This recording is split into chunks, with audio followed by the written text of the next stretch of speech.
Hey there, Annabelle Drum from Drum Roll. Welcome along. And today I've got with me an international violin concertmaster who specialises in historically informed performance, or HIP. She's worked with some of the finest HIP ensembles in Europe, and here in Australia has been a guest concertmaster with the Australian Brandenburg Orchestra, Pinchgad Opera, Opera Australia, as well as Victorian Opera. In 2013, she co-founded the Australian Romantic and Classical Orchestra with the director and music education legend Richard Gill, and she continues his legacy with that orchestra today.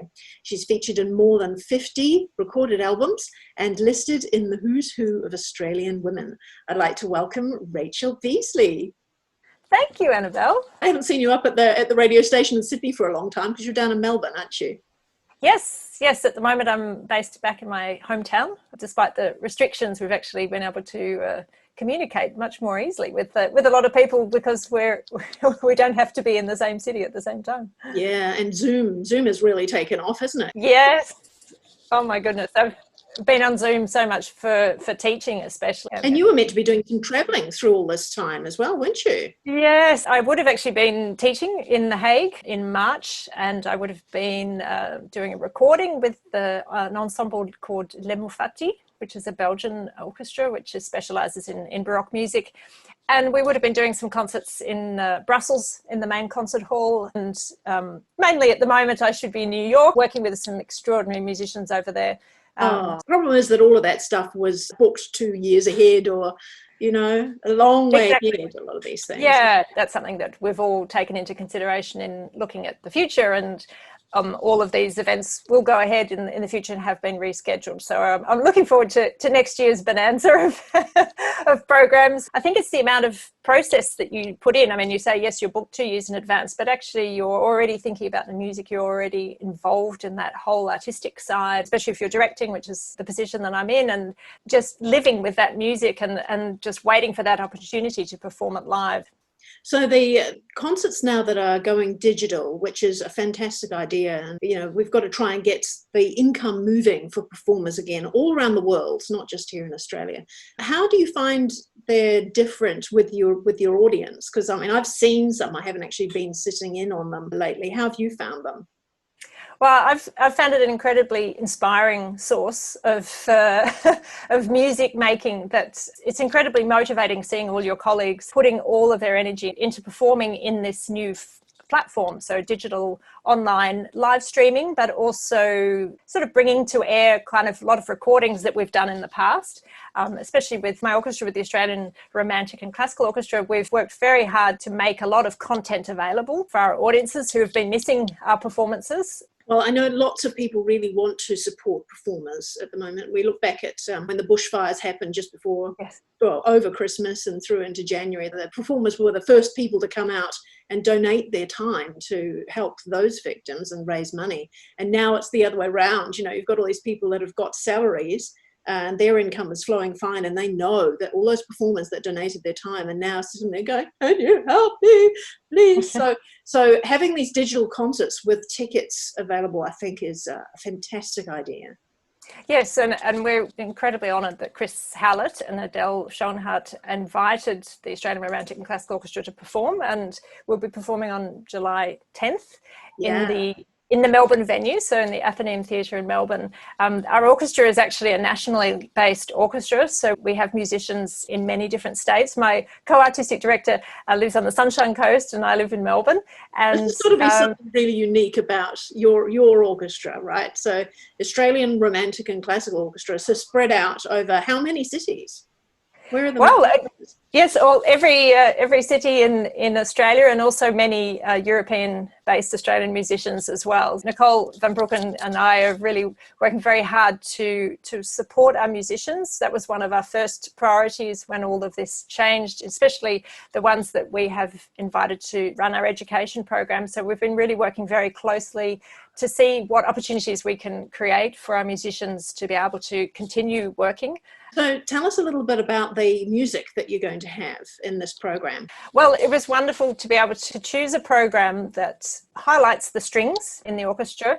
And also I wanted to choose something that really represents all of our repertoire. So we're looking at some classical repertoire, early romantic repertoire, and also repertoire from the Mannheim period with Richter. So we're doing this program with 6 string players. And we're really excited to also show that transitional period in music and see what different effects went through from the Mannheim all the way through to the early Romantic period.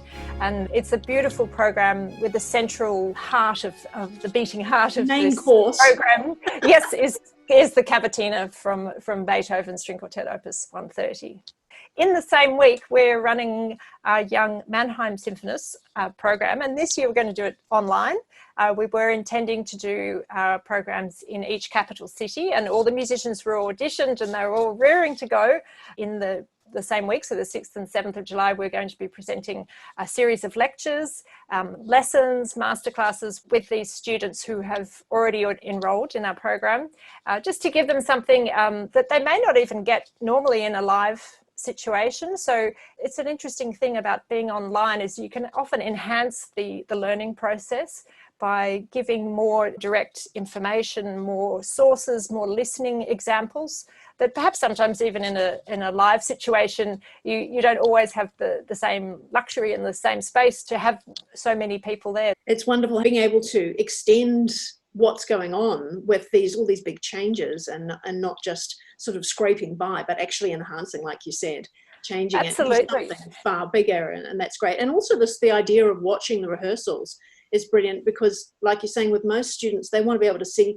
what speed are they expected to go at in the learning part, you know. But I don't mean the tempo of the music, but how fast are they expected if they want to be a professional musician? What do they need to listen for when the musical director is saying, you know, you've got to do this or that, and can they pick up on the language and how prepared you're expected to be for a rehearsal. And I think what's special about our orchestra, and that was always very apparent with Richard Gill when he was there as well, is the curiosity element.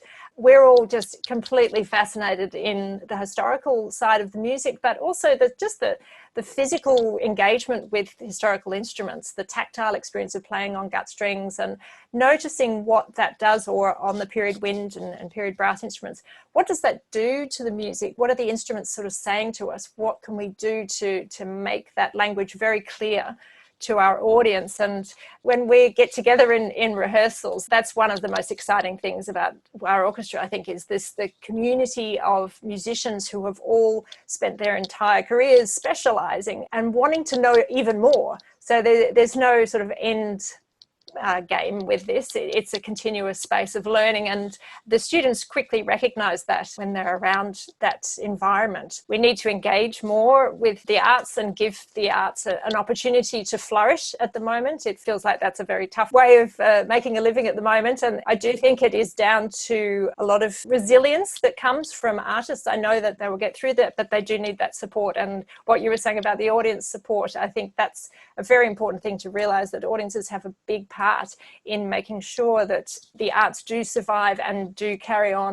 Yeah, obviously we're sort of losing our federal support. It seems to be very much dwindling, and so it's up to the audience now to take responsibility and keep it going, because that's the culture, isn't it?